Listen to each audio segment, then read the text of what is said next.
हरे कृष्ण। तो आज हम श्रीमद् भागवतम के दूसरे स्कंद के 6ठे अध्याय के 11वें श्लोक को पढ़ रहे और उसको समझने की कोशिश कर रहे हैं। तो अब यहाँ पे ब्रह्मा जी आगे भगवान के निराकार स्वरूप का वर्णन करते हुए कहते हैं कि भगवान का निराकार स्वरूप महासागरों का धाम है और उनका उदर भौतिक दृष्टि से विनष्ट जीवों का आश्रय है। तो सभी यहाँ पे दो चीजें बताई जा रही है। एक है उनका जो स्वरूप है ये महासागरों का धाम और उनका उदर जो है भौतिक दृष्टि से विनष्ट जीवों का आश्रय। और आगे बताया गया है कि उनका हृदय, तो यहाँ पे उनका स्वरूप, उनका उदर और उनके हृदय, उनका हृदय जीवों के सूक्ष्म भौतिक शरीरों का धाम है। तो ये और आगे 3 और बहुत सारे चीजें आगे जो और भी सूक्ष्म रूप से और भी विस्तार रूप से भगवान की ये जो विभूतियां हैं और इस विराट रूप में किस प्रकार से सब कुछ जो है उपस्थित है और इसीलिए भगवान जो है सभी कारणों के कारण है। सब कुछ जो है, अगर हम जो कुछ भी देखते हैं इस जगत में वो भगवान के रूप में है। अगर भगवान के रूप में नहीं है तो कोई भी वस्तु जो है इस जगत में नहीं रह सकती। जैसे कल हमने देखा कि किस प्रकार से भगवान अधर्म भी भगवान के स्वरूप में है, जिसके उनका पीठ है। श्री प्रभुपाद जी अपने तात्पर्य में बताते हैं कि इस श्लोक में उल्लिखित अव्यक्त शब्द का अर्थ ब्रह्मा की रात है। तो पहले भी हम पढ़ चुके हैं कि ब्रह्मा जी की आयु जो है कितनी लंबी है, 100 साल की होती है और 100 साल के बाद उनका मृत्यु हो जाता है। उनकी मृत्यु के बाद जो है वे जो है मुक्ति प्राप्त करते हैं। यहाँ आगे बताया गया है कि क्या होता है। भगवान जो है सभी के आश्रय है। भगवान, अगर ब्रह्मा जी भी नहीं है तो इसका मतलब ये नहीं कि हम सब जो है तितर बितर हो जाएंगे, हमारा कोई अस्तित्व नहीं रहेगा। तो इसीलिए यहाँ पे इस श्लोक में अव्यक्त शब्द का अर्थ ब्रह्मा की रात्रि है, जब आंशिक प्रलय, 2 प्रलय होते हैं जैसे हम जानते हैं कि रात्रि, और दूसरा है जब भगवान ब्रह्मा जी का जो मृत्यु होती है। तो इस प्रकार से उस विशेष ब्रह्मांड के जीव, यहाँ तक कि ब्रह्मलोक, बड़े बड़े समुद्र आदि सहित विराट पुरुष के उदर में आश्रय ग्रहण करते हैं। कहाँ वो जाएंगे? वो कहाँ जाते हैं? भगवान के उदर में। सब जो है 2 चीजें, समुद्र, यहाँ पे बड़े बड़े समुद्र, बहुत सारे समुद्र है, जैसे कि शास्त्रों में बताया गया है, हमने पढ़ा है कि इस प्रकार से 7 प्रकार के समुद्र हैं। जैसे कि हमारा इस पृथ्वी पर इसका समुद्र है नमक, है ना, सॉल्ट। तो इस प्रकार से अनेक अनेक जल के बनाए गए समुद्र है, और इसका वर्णन चैतन्य चरितामृत में किया गया। तो और जैसे हम जानते हैं कि श्वेत द्वीप भी है, इसमें किसका सागर है, दूध, क्षीर सागर, है ना। क्षीर मतलब दूध का भी सागर है, जैसे कि हम यहाँ पे नमक का सागर है, प्रकार से अनेक अनेक सागर है। दूध का, दही का भी सागर है, दही का सागर। एक है दूध का, दूसरा है नमक का, तीसरा है दही का, चौथा है मक्खन, और पांचवा है गन्ने का जूस, शुगर केन जूस, और तीसरा है जैसे कि सोमरस या लिकर का समुद्र है, और दूसरा है मीठे पानी का सागर। इस प्रकार से ये अनेक अनेक सागर बताए गए, और इस सागर के साथ साथ भी अनेक अनेक द्वीप भी है, अनेक अनेक द्वीप है या आइलैंड्स है। जैसे कि हमारा ये द्वीप जो है जम्बू द्वीप,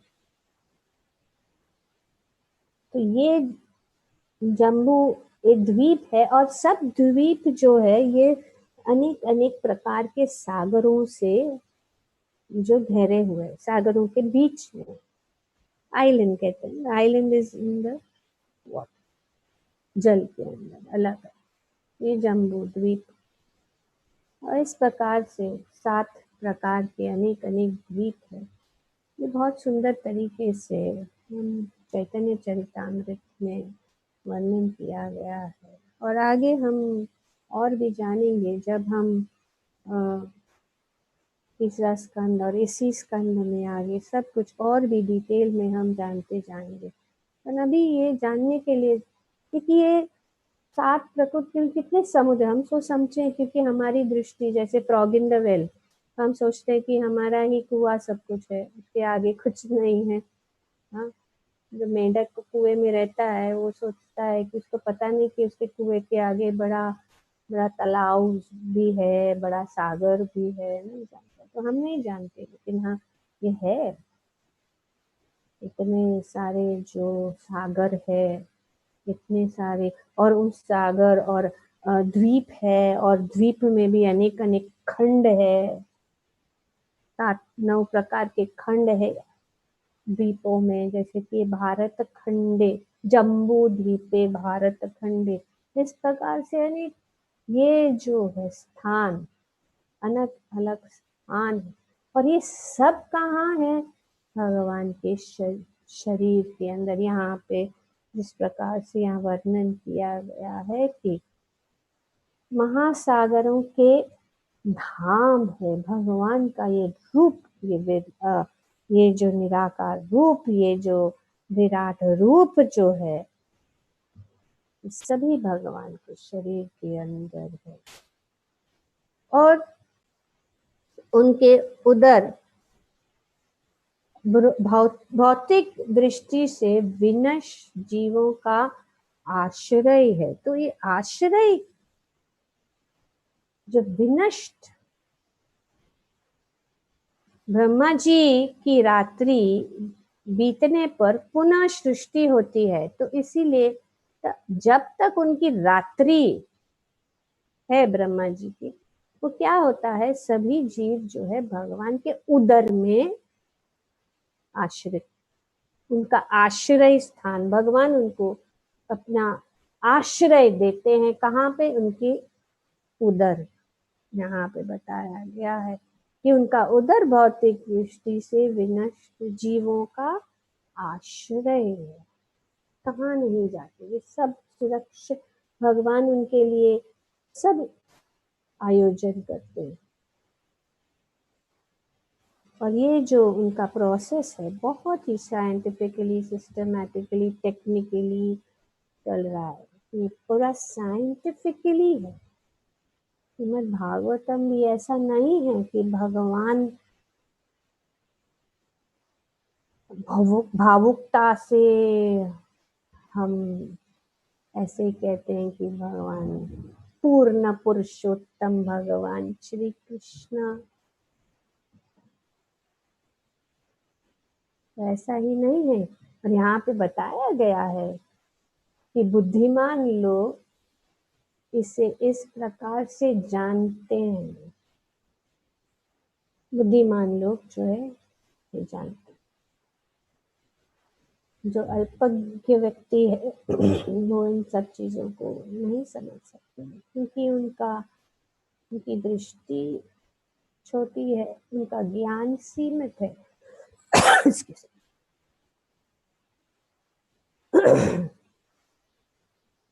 तो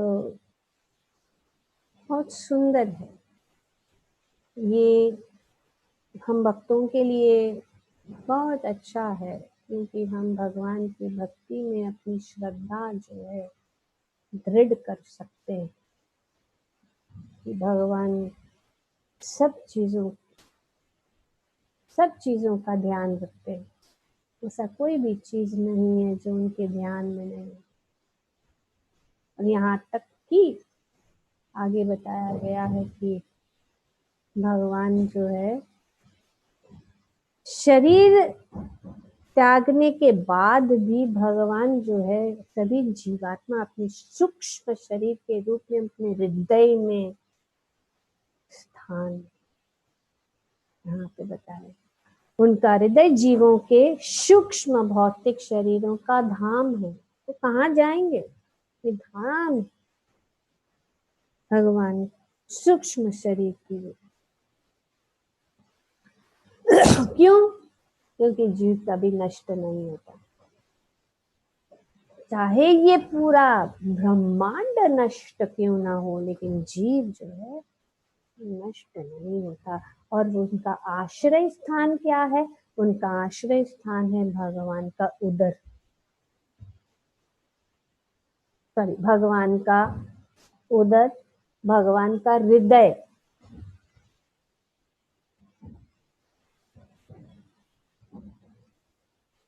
तो ब्रह्मा की रात्रि बीतने पर पुनः सृष्टि होती है और भगवान के उदर में स्थित सारे जीव अपनी अपनी भूमिका निभाने के लिए छोड़ दिए जाते हैं, मानो वे गहरी निद्रा से जगे हो।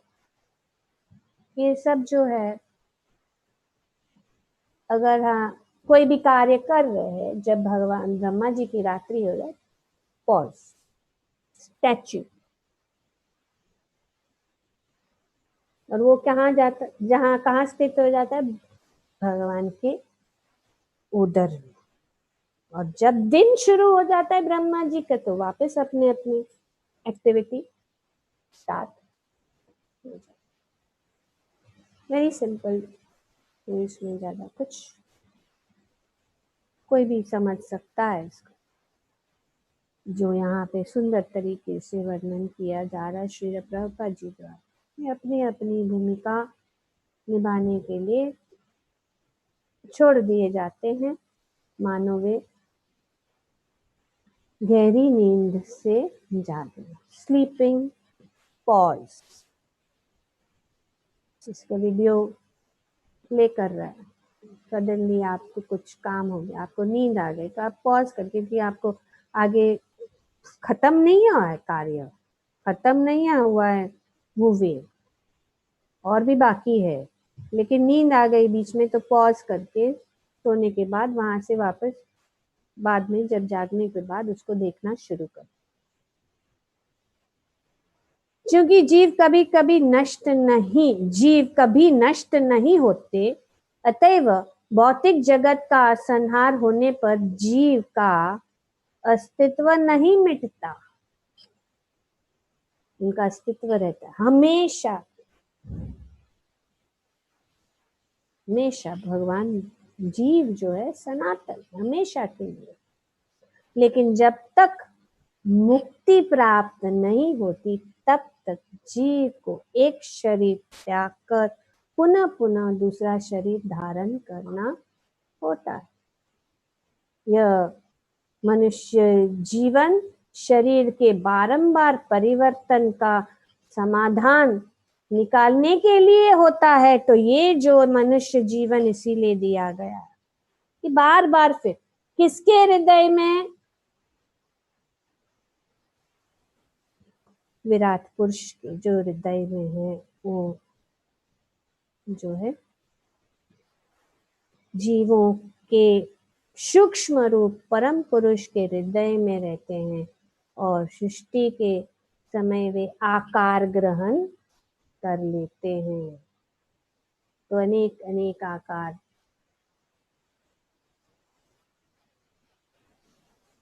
और अनेक अनेक यहाँ पे जिनके फलस्वरूप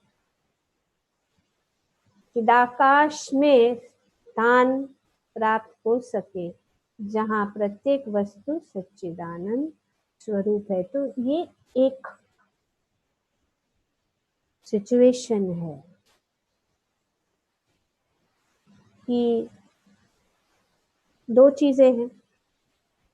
एक तो भगवान के उदर में वाइल एक कार्य चलते हुए स्टॉप हो जाता है। दूसरा है जब भगवान के हृदय में सूक्ष्म रूप, तो सूक्ष्म शरीर कौन से हैं, कौन बताएगा? ये अनु। माता जी, mind, intelligence and ego, false ego. False ego, मन, बुद्धि और अहंकार। तो ये सूक्ष्म शरीर है। सूक्ष्म शरीर के विषय में उसको त्याग नहीं, सूक्ष्म शरीर हमेशा के लिए अपने साथ जाएगा।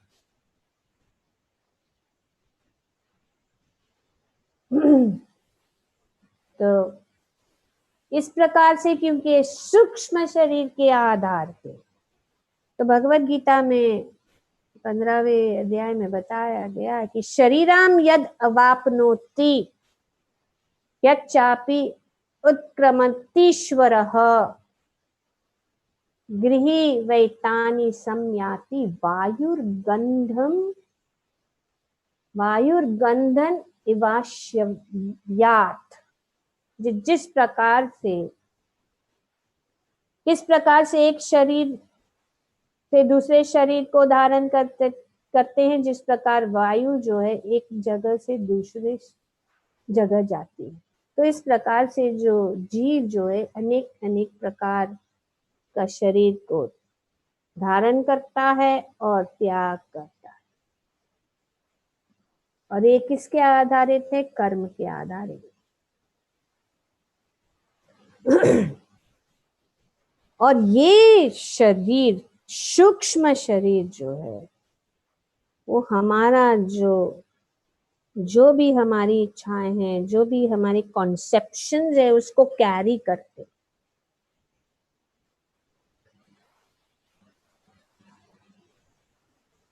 और इस प्रकार से, जिस प्रकार से हमारा ध्यान है, जिस प्रकार से हम इस शरीर में इच्छाएं रखते हैं, तो ये सूक्ष्म शरीर के द्वारा दूसरे शरीर के अंदर, और इस प्रकार से वो दूसरा शरीर जो है प्राप्त होता है।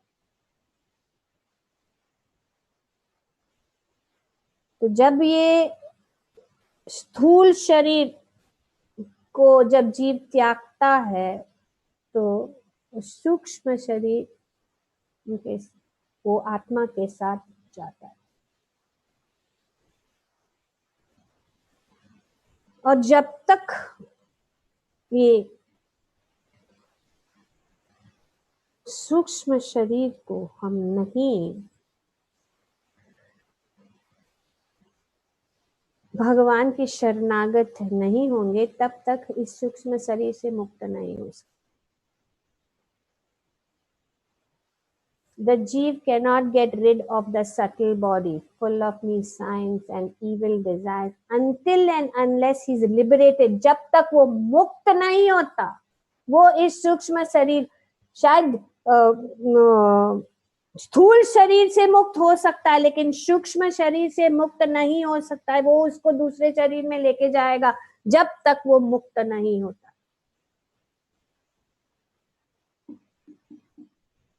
और जब वो मुक्त हो जाता है, on getting rid of the subtle body, he bathes in the viraja and goes up to Haridham.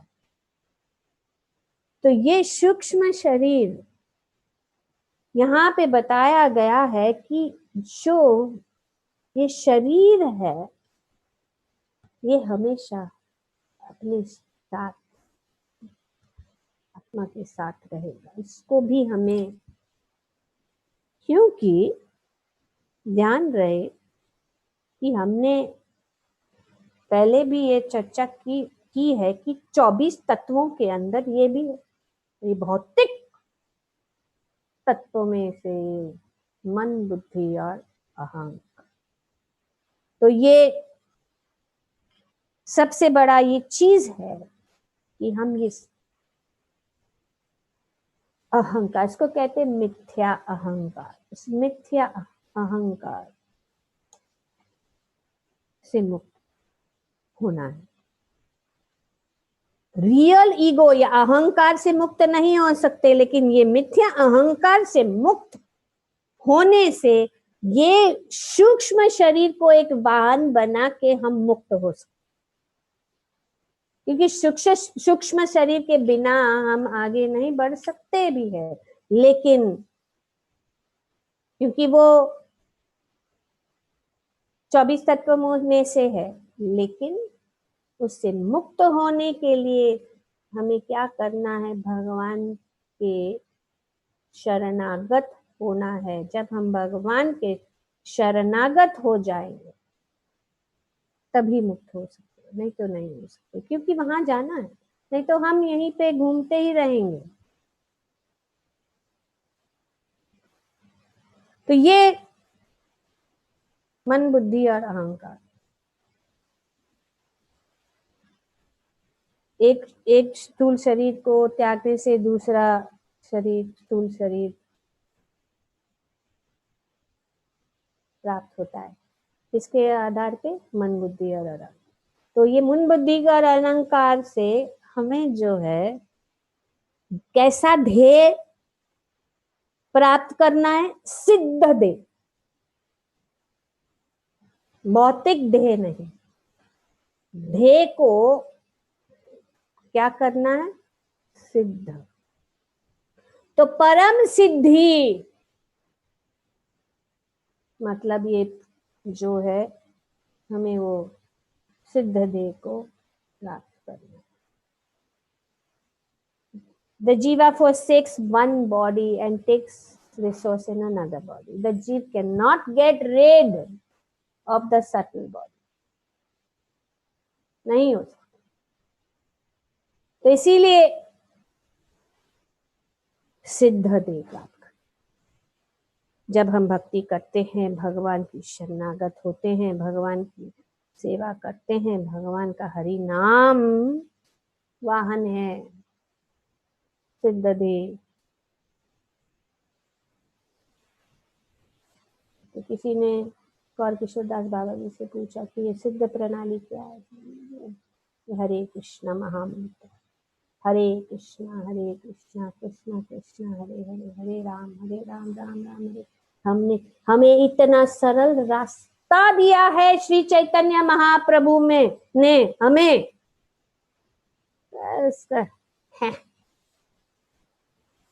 नहीं समझते, क्योंकि हम जानते नहीं है कि ये सब जो, जब तक ये टेक्निकलिटीज को नहीं जानेंगे तो हम उसका महत्व नहीं जानेंगे।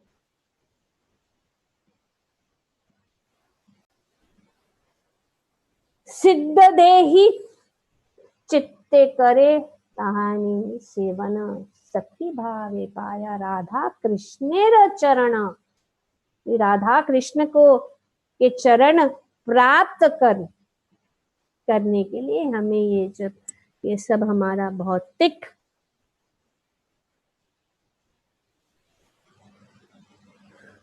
जो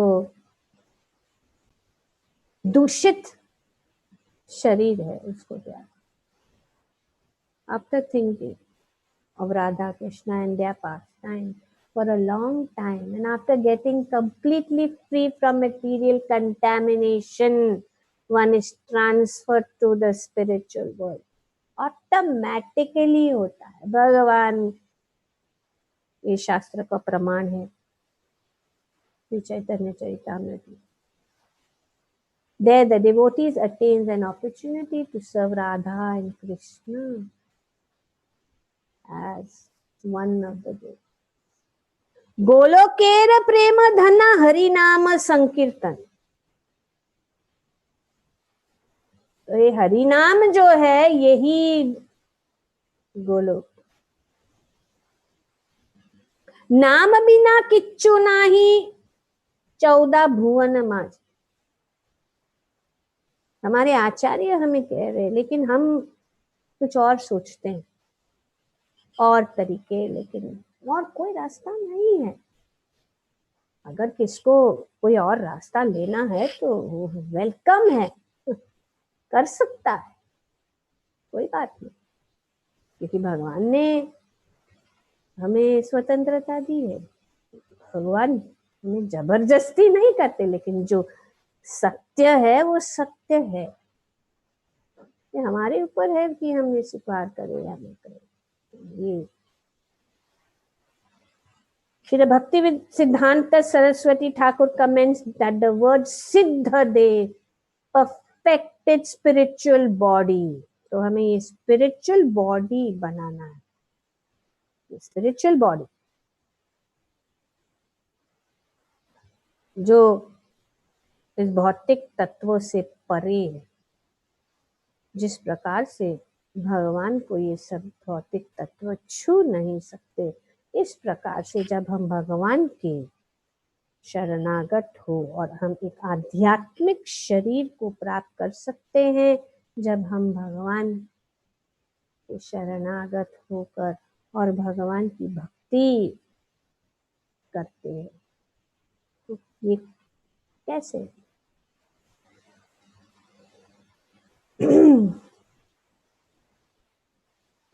ये जो शरीर है,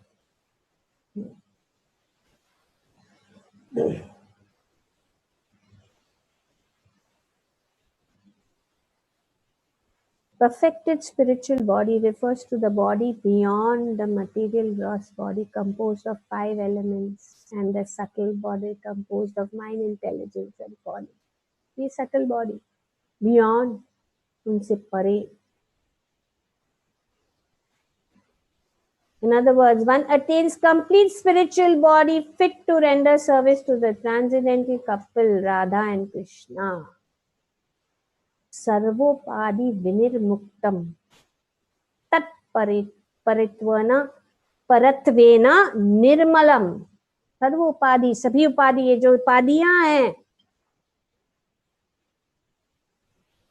वापस जाना, वापस आना, पुनरपि जननम पुनरपि मरणम, चलते जाएगा ये साइकिल में से बाहर। ये सब उपाधि से मुक्त हो सकते हैं जब हम अपने शरीर, और ये सिर्फ हो सकता है इस मानव जीवन में। इसीलिए प्रभुपाद जी यहाँ पे वेरी क्लियरली बताते हैं कि ये मानव मनुष्य जीवन ही है और किसी योनियों में नहीं। तो इसीलिए समय वैसे भी कम है, हम कलयुग में हैं, समय नहीं है, तो हमें समय नष्ट नहीं करना चाहिए। हम अपने देह को तैयारी करना शुरू करना है कि इस देह को जो है सिद्ध बनाना, ये रास्ता। इससे हमारा जो ये शुद्धिकरण हो जाए।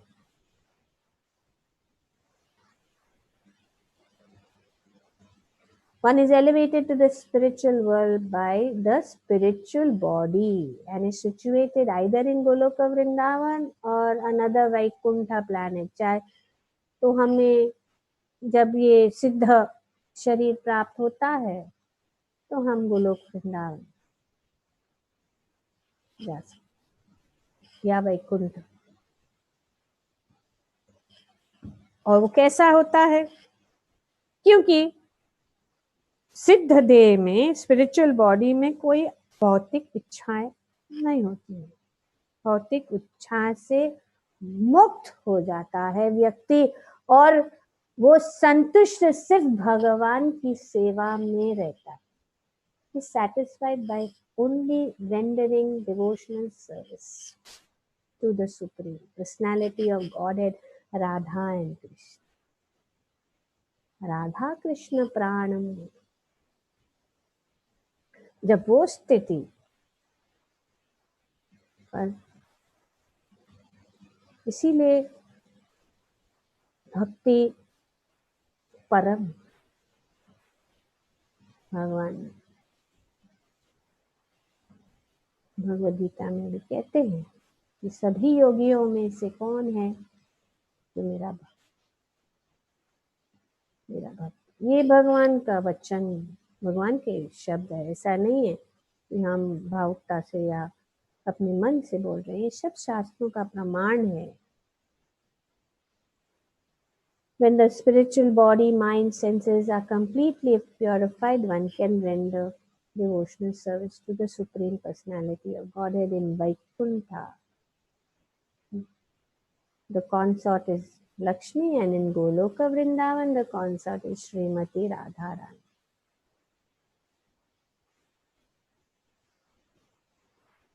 तो कैसे पता लगे कि हम जो है भगवान की ओर नजदीक जा रहे? तब जो है कैसा पता लगेगा? When one is thus spiritually situated, he no longer thinks of his personal sense gratification. कभी पता लगेगा जब हम उस स्थिति पे आए, जब अपने जो इंद्र तृप्ति के विषय में नहीं सोच, तो ऐसा देह को सिद्ध दे।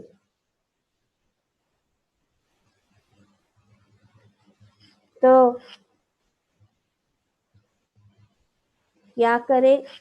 अपनी इंद्रियों को तुष्ट करने के लिए नहीं, लेकिन हम जब अपनी इंद्रियों को भगवान की इंद्रियों को तुष्ट करने के लिए लगा, ऋषिकेश सेवनम उच्यते, जब अपनी इंद्रियों को इंद्रियों के स्वामी भगवान की सेवा में लगाते, क्योंकि हमें अपनी इंद्रियों को तो इस्तेमाल करना है। तो भगवान कहते हैं कि हमें अपनी इंद्रियों को यद करोषि यद अजनति, सब कुछ बताया गया। मन मना भव मद भक्तो, मन को मुझ में लगाओ। इंद्रियों को, जो कुछ भी तुम करते हो, जो कुछ भी खाते हो, जो कुछ तुम्हें अर्पण करते हो, जो कुछ भी देखो, सब कुछ भगवान को केंद्र बिंदु।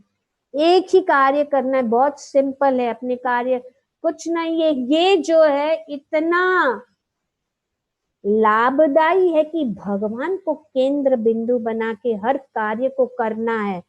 उसको कहना है, उसको कहते हैं कि हम अपनी इंद्रियों को शुद्ध कर रहे हैं और इस प्रकार से हम इस शुद्ध शरीर को प्राप्त कर सकते हैं। ग्रंथराज श्रीमद् भागवतम की जय। ओम तत्सत।